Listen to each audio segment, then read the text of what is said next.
Greven Predator Captain versus Muldrotha the Gravetide, Syr Gwyn, Hero of Ashvale, and Kambal, Consul of Allocation. Never played with this deck before, and it's not mine, so I have no idea if that's a decent hand or not. We've got no ramp.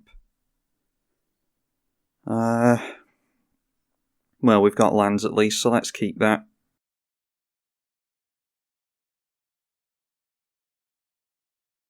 Just a shock for our opponent, and we get into a fetch. So, speaking of shocks, let's get a tap land out of the way. I don't know if it's just a shock land or if we've got the cycle jewels. Yes, I think it's not that one. It is Canyon Slough we'll get. Yeah, like I said, this deck hasn't been built by me. This one is from friend of the channel, Lucidius, and I have his permission to run this deck. So this is his deck list. I'll put a link to the original deck list in the description, and I'll put it on my tapped out as well.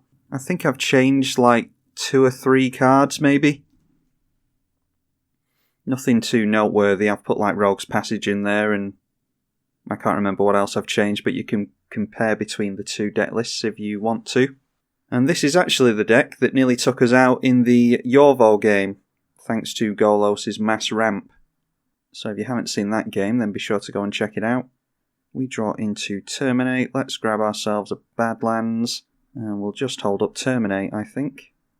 Syr Gwyn has gotten some early ramp going in Mana Crypt, and they've gone into Bludgeon Brawl. Each non-creature, non-equipment artifact is an equipment with equip cost X, and it gives plus X to power, where X is the CMC of the artifact. That's an interesting one for Syr Gwyn. Then Kambal getting down Tithe Taker. Then a very desperate Painful Truths from Syr Gwyn. Only putting 1 colour of mana into that, and they still didn't draw into a land, so they've clearly kept an opening hand just because it has Mana Crypt in it. Hopefully that doesn't punish them too much. And as usual, Muldrotha is off to the races.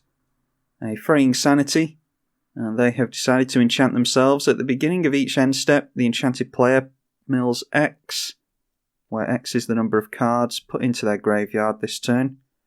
Alright, we've got the option of double basics here for that other dual land. So we'll get the double basics in as soon as we can. There's nothing else we want to do. I don't want to get down Combat Celebrant until... Oh, we'll probably do that. Yeah, we really want to swing in with the Combat Celebrant and our commander at the same time. But we're a few turns away from doing that because we don't have any haste currently. This is one of the things I want to test in the deck. See if we've got any haste enablers. Or see if we have enough haste enablers in the deck, I should say. Now let's see if Syr Gwyn can manage to get into a land. Kambal has entered play, by the way. Might have to point a Terminate there. They get into a swamp, and they cast a Lightning Greaves and a Trailblazer's Boots, getting drained for 4 in total there. So Kambal is already up to 44. And how many counters does this Mox Tantalite have?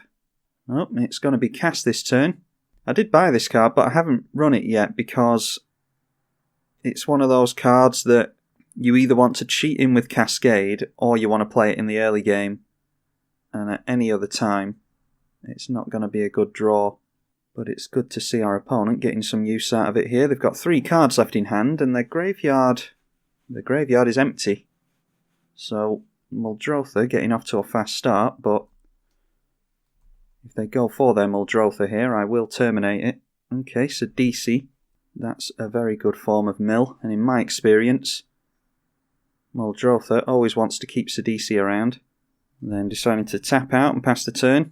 So let's get drained for 2. We'll go for Terminate on Sidisi, try and slow this Muldrotha player down somewhat. A lot of my attention is on Kambal as well, though. Alright, Blasphemous Act makes me feel better. We can sit back for a little bit longer. So how is this worded exactly? When it attacks, you may sacrifice another creature, draw cards and lose life, equal to power and toughness. but like I said, I'd rather swing in with Combat Celebrant and Greven at the same time, which means we play Combat Celebrant now, have it sit around for a couple of turns, because we'll play Greven out next turn. Yeah, I don't really like that.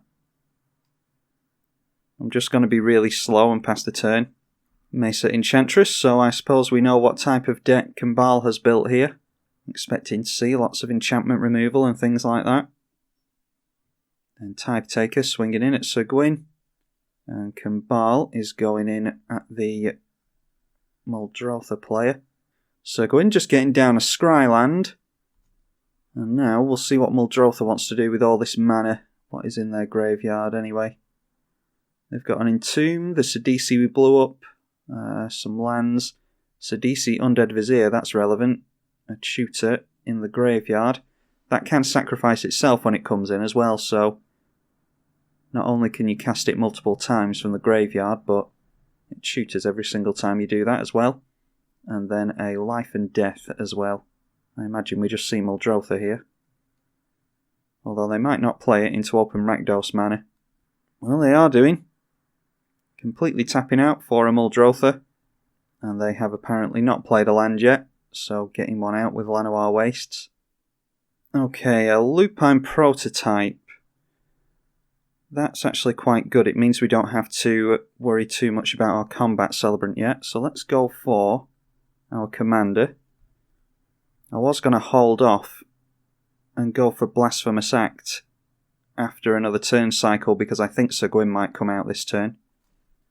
But Lupine Prototype means that we can swing in somewhere and hopefully deal lots of nice damage. Oh, Exquisite Blood, that reeks of a combo. So let's try and work this out. I don't know if they combo off together. Whenever an opponent loses life, you gain that much life. So we lose life whenever we cast a non-creature spell. And our opponent will gain life. Yeah, I don't think that's a loop, is it? Kambal swinging in at Syr Gwyn. And then deciding to pass the turn. And down comes our opponent's commander. They can equip some stuff for free. And they'll have non-basic Landwalk as well. As well as haste, so swinging in with everything. They've actually decided to equip the Mana Crypt for some reason. That won't do anything for them because it has 0 CMC. Well, if you've ever wanted to see Syr Gwyn with a Mana Crypt in tow, then this is the game for you. Swinging in at Kambal. And Kambal just deciding to take the hit for 5 commander damage. Our Menace should be really good against Syr Gwyn if this is some kind of Voltron build, which it looks as though it is. A Stinkweed Imp being hardcast from our opponent. No, there's no more cards in the graveyard, so they didn't dredge that. I'm sure they don't mind blocking with a Stinkweed Imp though, it sort of has Death Touch. Okay, a Volcano Hellion, I have no idea what this does. It has Echo X, where X is your life total, so we're not going to be paying that. When it enters the battlefield, it deals an amount of damage of your choice to you and a target creature. The damage can't be prevented. So we could take out Syr Gwyn here, couldn't we?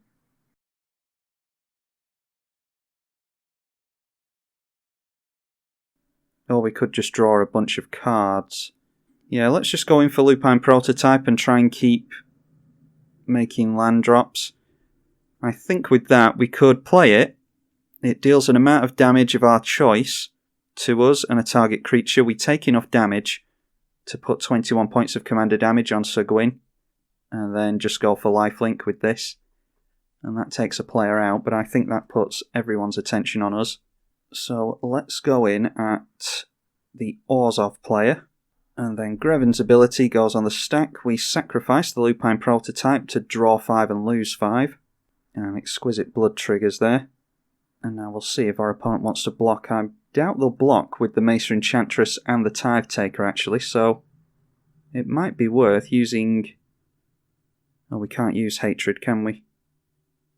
Alright, no, we'll scratch that then. If I had the mana, I absolutely would have taken out the Orzhov player with Hatred because they're doing some really good stuff over there. Just encouraging them to block currently.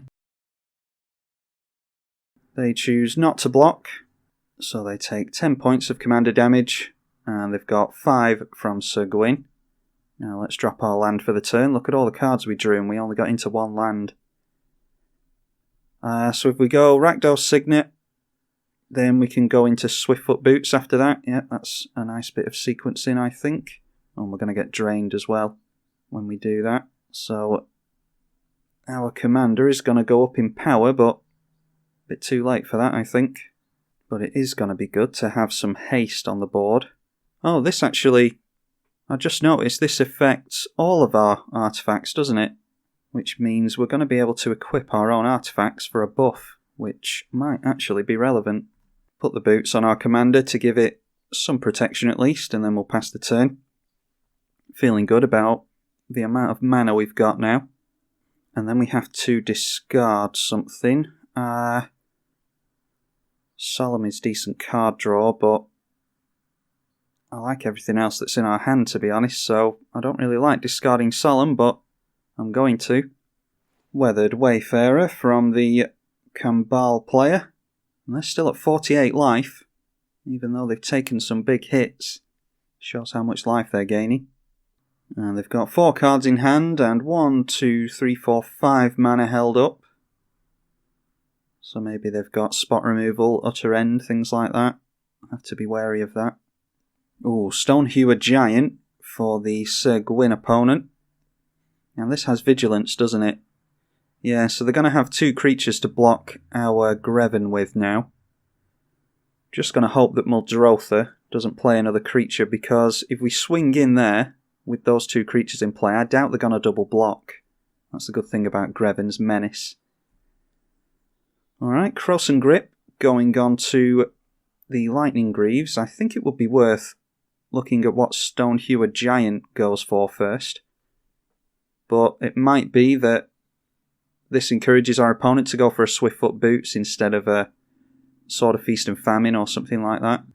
Oh, it's not on entry, is it? Oh, I'm misremembering what this does. Yeah, you have to pay and tap. So yeah, that makes sense then. They could have put the Lightning Greaves onto the Giant and then gone for the ability on that, so that's fair enough. Buys us another turn with Syr Gwyn in play. Then, as comeuppance, Syr Gwyn is going to go in at Muldrotha. I commented on something like that on Twitter recently, that I've noticed a lot of people just swing back at people for sheer retaliation, which isn't necessarily the right thing to do. In this instance, I don't suppose it really matters, but in a lot of cases, you want to really carefully assess the board before you go swinging in at anyone or using spot removal or anything like that. And a lot of the times, people are just emotional and swing back at whoever swung at them, when it's not necessarily the right thing to do. Strands of Night from Muldrotha. Black, pay 2 and sack a swamp. Return a creature from graveyard to the battlefield. I've never seen that before. That's a very powerful effect. I would think you would use that in mono black, really.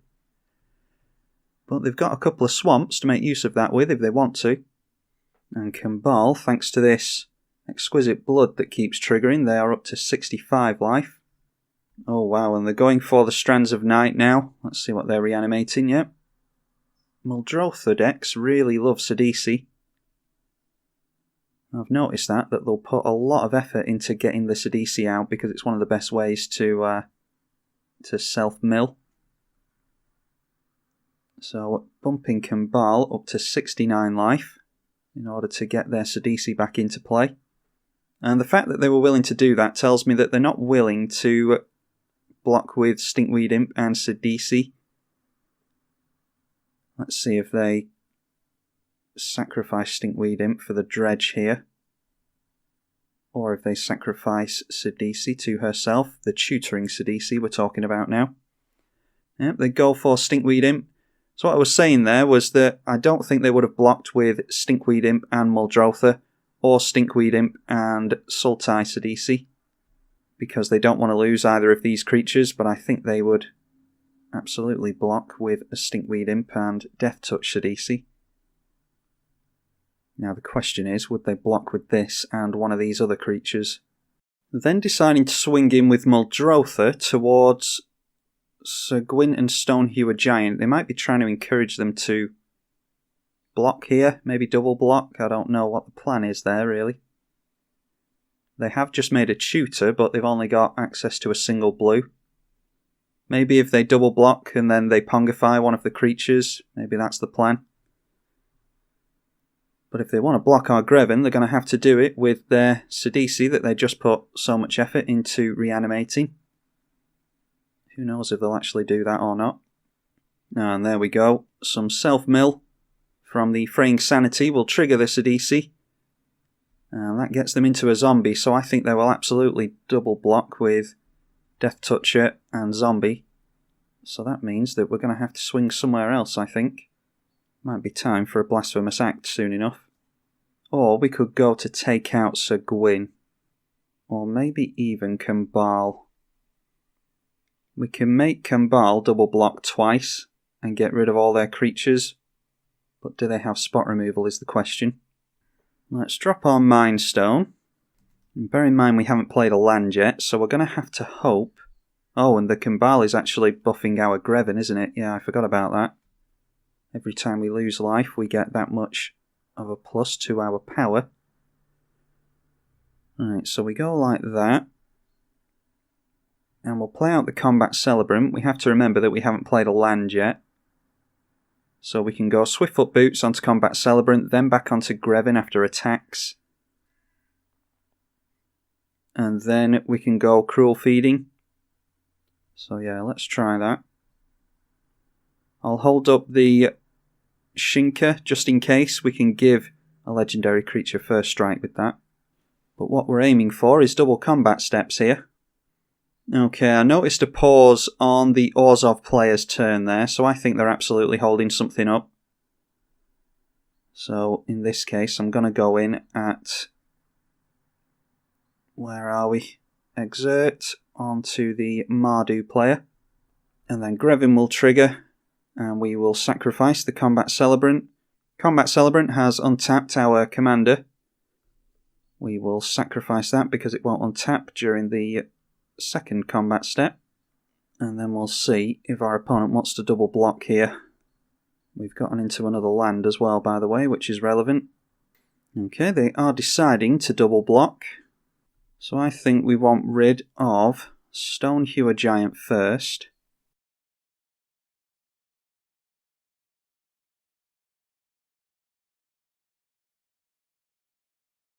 And we'll put First Strike onto our commander. This does mean that our commander's exposed, but if it gets removed with some spot removal somewhere, then I'll just go for Blasphemous Act and wipe the board anyway. It's about that time. So we've now got an 8-5 with First Strike.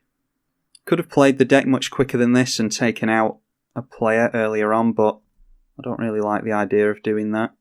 So we get rid of that Stonehewer Giant, and our commander goes down. And then because we've got a mana to play at the second combat, we'll go in for Luxury Suite. I'm probably butchering this entire deck, by the way. Never played it before, like I said. Yeah, an additional combat step with no creatures is pretty pointless. But we forced our opponent to get rid of Stonehewer Giant at least. So let's go for Blasphemous Act now. I think wiping the board is a good means of resetting the board, obviously, so that we can come in with haste next turn and hopefully do something obnoxious. Let's get rid of the Molten Steel Dragon. So our commander is going to be 7 to cast. 1, 2, 3, 4, 5, 6 and 7. Then equip the boots. Yeah, maybe it's time to Vampiric Tutor for an Ancient Tomb at the beginning of our turn as well. Temple of Silence for Kambal. 4 cards in hand. Then the Spirit is coming in at us as punishment for the board wipe. That's exactly what I was talking about before. Although they might genuinely see us as a threat. Greven is one of those strange commanders that's really underestimated for some reason. I've seen it over and over again in Greven games. Oh, God Pharaoh's Statue, I do not like that. Yeah, that's an excellent spell pierce. Yeah, that's an excellent spell pierce from our opponent. God Pharaoh's Statue is not something I want to play around at all. The Syr Gwyn player has been going quite slowly. I really want to get rid of Kambal and the Muldrotha opponent. I think Kambal is the one that is looking the most threatening currently because they seem to be responding quite well to everything. Notice as well that they only have one creature in play and it's tapped. And they are tapped out in general, so might be that we can take them out after this. Mycosynth Lattice. Oh, I don't like the idea of that. Strangely enough, that does mean that all of us can equip our lands to our creatures, which would be utterly pointless as far as I can tell, but maybe our opponent's got some secret tech that they can do with that. I noticed that they equipped their Mana Crypt before for no value. It's a good way for them to get Metalcraft anyway. They could also have Vandal Blast. Vandal Blast with a Mycosynth Lattice in play would destroy every single other permanent, including lands. So it's a really tricky situation we're in here. I don't really know who to gun for. I mean, Kambal tapping out might actually dissuade me away from taking them out this turn. Muldrotha comes straight back into play. Yeah, another threat. This is really difficult to work out. As soon as Muldrotha comes into play, you instantly want to swing in over there and get rid of Muldrotha. Out comes Rakasheth the Foul-Blooded with the Strands of Night, putting Kambal up to 93 life with the Exquisite Blood. Not seeing a whole lot of removal this game, and we're all in removal colours. Then the Sidisi comes out. Yeah, with all these tutors going on, I think we kind of have to go in at Muldrotha. And then they've got a Lion's Eye Diamond, which I imagine they tutored for, and a Narcomoba. When it's put into the graveyard from your library, you can put it onto the battlefield. It's a 1/1 flyer, and it was instantly sacrificed to Razaketh, the Foul-Blooded.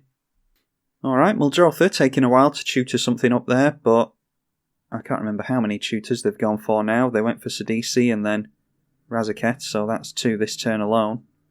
Then going for the Lion's Eye Diamond, discard their hand and add 3, and then casting it out of the graveyard immediately. We'll have a look at our opponent's graveyard when we get the chance. Modo doesn't allow us to keep the graveyard open for some strange reason. Alright, continuing to pour life into the Strands of Night. And they go for Scourge Familiar, which will allow them to discard a card and add black. They don't have any cards in hand, so this might just be sack fodder for the Razaketh. Alright, and then going in for Laboratory Maniac. I don't think they've got Infinite here, but it might just be that they're playing these cards as blocking fodder for our Greven, which is probably an intelligent idea. Yeah, just passing the turn. Razaketh can still do this on their turn, I think. Or on everyone else's turn, I should say. Yeah, so they can sacrifice at the end of Syr Gwyn's turn if they want to. Gonna go in for a Vamp Tutor. And grab ourselves an Ancient Tomb, I think. Yeah, we'll just grab an Ancient Tomb. It ramps us even more because our commander is getting quite expensive. And it deals some damage to us as well. So let's drop the Ancient Tomb and we'll go in for our commander.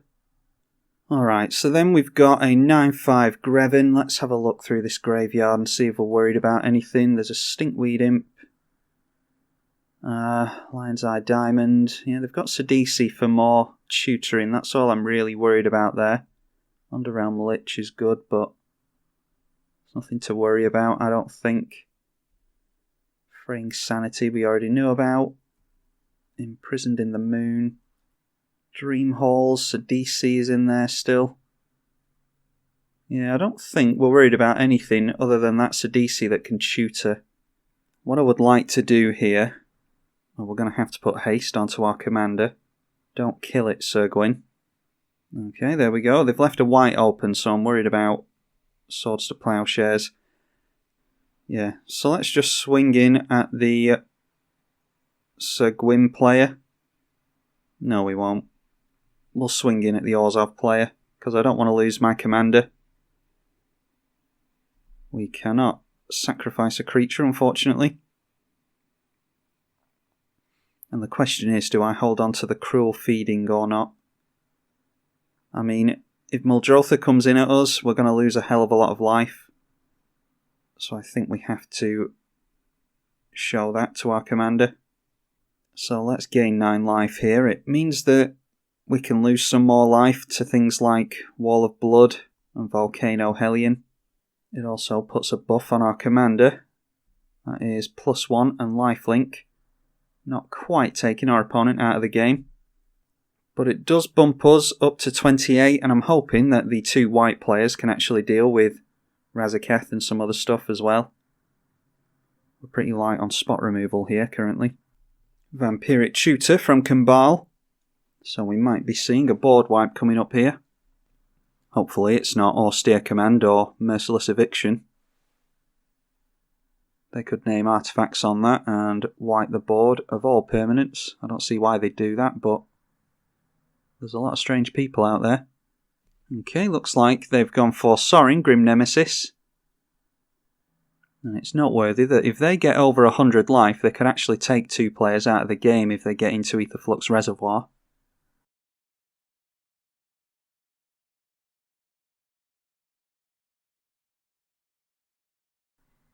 Just deciding to reveal the top card and gain life.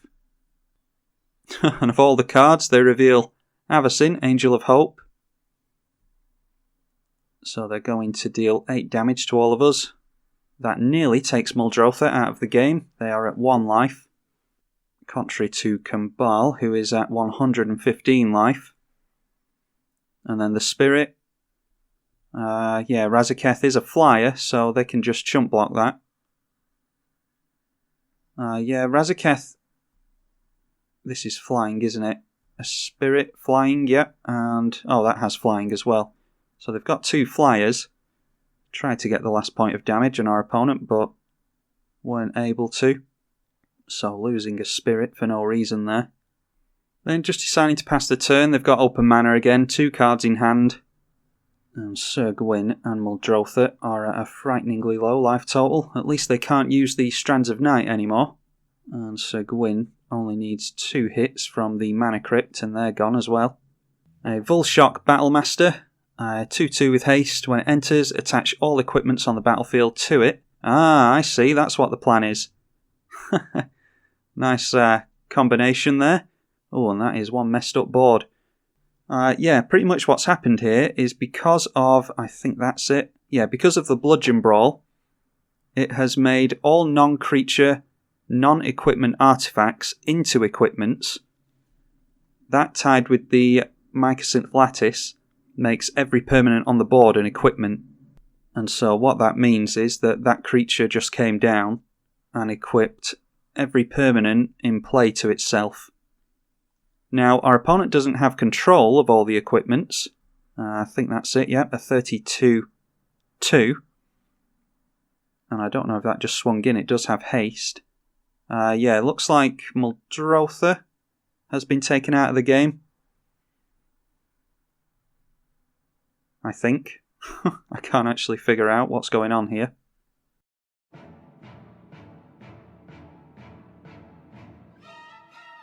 Alright, so where are we now? We can put the boots back onto our Greven. Can we swing in with Greven while it's equipped to another creature? I don't actually know what the rulings are with all that. Let's just try... Oh! We've got a Vandal Blast. Oh, we have to use Vandal Blast, don't we, and punish our opponent. Okay, yeah, so let's go like that. That. And yeah, we'll just carry on with the game and have it be as crazy as it has ended up being, thanks to our opponent. Because that is one hell of a top deck we just got into. All of the permanents in play are artifacts, thanks to our opponent's Mycosynth Lattice. This should reset the board when that weird creature goes away. And because all of the permanents in play are artifacts, that will destroy each artifact that we don't control, including all of our opponent's lands. That's exactly the play that I mentioned before, and I was actually worried about Syr Gwyn having a Vandal Blast, but there we go, wiping out all of our opponent's permanents, so we get to reset our board here. We do not have another combat phase, and we don't need to put haste on Greven. So let's go like this, and we'll just lay down a Wall of Blood And then we can swing in at the only player that is left because the Kambal player has decided to scoop it up. Now then, let's just pay a load of life into this. Wall of Blood allows us to pay life and give it +1/+1. And every time we pay life, we buff our Greven. How much commander damage is there? None, so we're going to have to put a lot of life in here to put our Greven up to 21.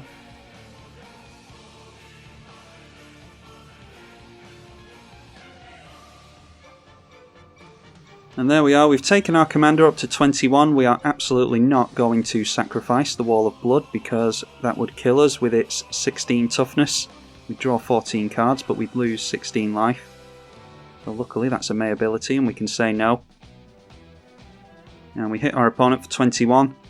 And that was... oh, what am I thinking?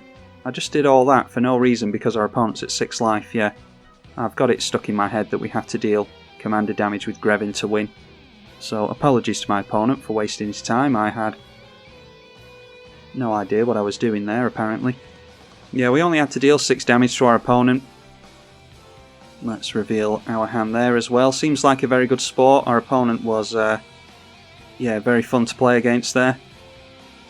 Yeah, they seem like a good group of people and it's always fun to come across people like that. You don't come across nice randoms on Magic Online as much as you would like. But our opponent had a couple of board wipes of his own and then most likely would have gone for open the vaults to get all their artifacts and equipments back if they were wiped out somehow with an austere command. Obviously a Vandal Blast doesn't allow them to return from that, as we saw here, but that's the risk you run. If you run out of Mag-Synth Lattice, then someone Vandal Blasts. We saw what happens. Sometimes I do that in my Duretti build.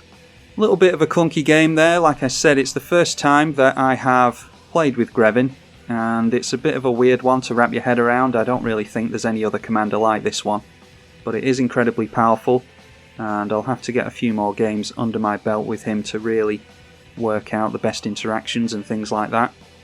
Knowing me, I will probably edit Lucidious's deck list and add some of my own flares to it, maybe go for reanimate and things like that to cheat the command attacks and lose life at the same time. We did alright with haste effects actually, so yeah, that was alright. Would have liked to have gained some more life, but I think there is plenty of life gain in the deck, I just didn't draw into it. We didn't actually trigger Greven all that many times. I think we only did it...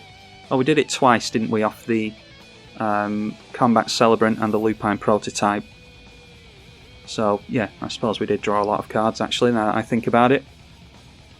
Anyway, enough rambling. That was a really fun match. That was a strange one, to say the least, but it was fun, and I hope you all enjoyed it as well.